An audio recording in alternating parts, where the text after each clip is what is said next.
Hello ನಮಸ್ತೆ. ನಾನು ನಮ್ಮ ಪಕ್ಕದ ಮನೆಗೆ ಹೋಗಿದ್ದೆ. ಅವ್ರ ಮನೇಲಿ ಒಂದು ಶೋ ಗಿಡ ಇತ್ತು. ನಾನು ನೋಡೋಣ ಅಂತ ಟ್ರೈ ಮಾಡೋಣ ಅಂತ ತೊಗೊಂಬಂದು ಹಾಕಿದ್ದೆ ಬರೀ ಗ್ಲಾಸಲ್ಲಿ ನೀರಲ್ಲಿ.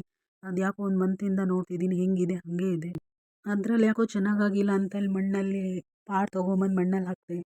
ಅದು ಚೆನ್ನಾಗಾಯಿತು, ಚಿಗುರ್ಕೊಳ್ತು. ಒಂದು 15 ದಿವಸದಲ್ಲಿ ಇಷ್ಟು ಥರ ಚೆನ್ನಾಗಾಯಿತು. ಆದರೆ ನೀರು ಹಾಕೋದು ಪ್ರಾಬ್ಲಮ್ಮಿಗೆ ನಮ್ಮ ಮನೆಯವ್ರು ಬೈದರು. ಸ್ವಿಚ್ಚೆಲ್ಲ ಇಲ್ಲೇ ಇದೆ, ನೀರು ಹಾಕ್ತೀಯಾ ಎಲ್ಲ ಹಾಳು ಮಾಡು. ಅದಕ್ಕೆ ಯಾಕೆ ಸುಮ್ಮನೆ ಬೈಸ್ಕೊಳೋದಂತ ಒಳಗಡೆಯಿಂದ ತಂದು ಹೊರಗಡೆ ಇಟ್ಟೆ. ಹೊರಗಡೆ ಇಟ್ಟು ನೋಡಿದರೆ ಪರಿಸ್ಥಿತಿ ಈ ಥರ ಆಗ್ಬಿಟ್ಟು.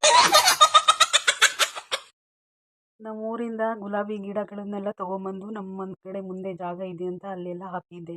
ಎಲ್ಲ ಗಿಡಗಳು ಚೆನ್ನಾಗಿ ಚಿಗುರ್ಕೊಂಡಿತ್ತು, ಎಲ್ಲ ಹೂಗಳು ಬಿಟ್ಟಿತ್ತು, ಎಲ್ಲ ವೆರೈಟಿ ಕಲರ್ ಹೂವೆಲ್ಲ ಬಿಟ್ಟಿತ್ತು, ಚೆನ್ನಾಗಾಗಿತ್ತು.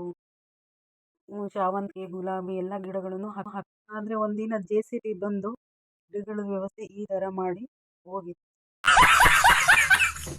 ಬೇಜಾರಾಗ್ತಿದೆಯಂತ ಹಾಗೆ ಸುಮ್ಮನೆ ನಮ್ಮ ಪಕ್ಕದ ಮನೆಗೆ ಹೋಗಿ ಬರೋಣ ಅಂತ ಹೋದೆ. ಅಲ್ಲಿ ನೋಡಿದ್ರೆ ಆ ಆಂಟಿ ಬೀಡಿ ಸುತ್ತಾ ಇದ್ರು. ಎಷ್ಟು ಚೆನ್ನಾಗಿ ಸುತ್ತಾ ಇದ್ರು ಅಂತ ನನಗೆ ನೋಡಿದ್ರೆ ಹಿಂಗೆ ಸುತ್ತಾರೆ ಅನ್ನೋದೇ ಅರ್ಥ ಆಗಲಿಲ್ಲ.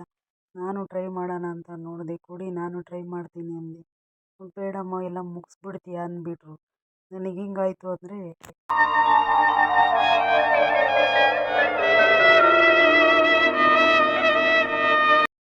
ಇಲ್ಲಿ ನೋಡಿದರೆ ನಮ್ಮ ಅತ್ತೆ ಮಗಳು, ಸಾರಿ ನಮ್ಮ ನಾದನೇ ಆಗಬೇಕು ಇವಳು, ಸೈಕಲ್ ತುಳಿತಿದ್ದಾಳೆ. ಏನು ಫಾಸ್ಟಾಗಿ ಹೋಗ್ತಾಳೆ ಅಂದರೆ ಬೈಕ್ ಕೊಟ್ಬಿಟ್ರೆ 80ರಲ್ಲೇ ಹೋಗ್ತಾಳೆ.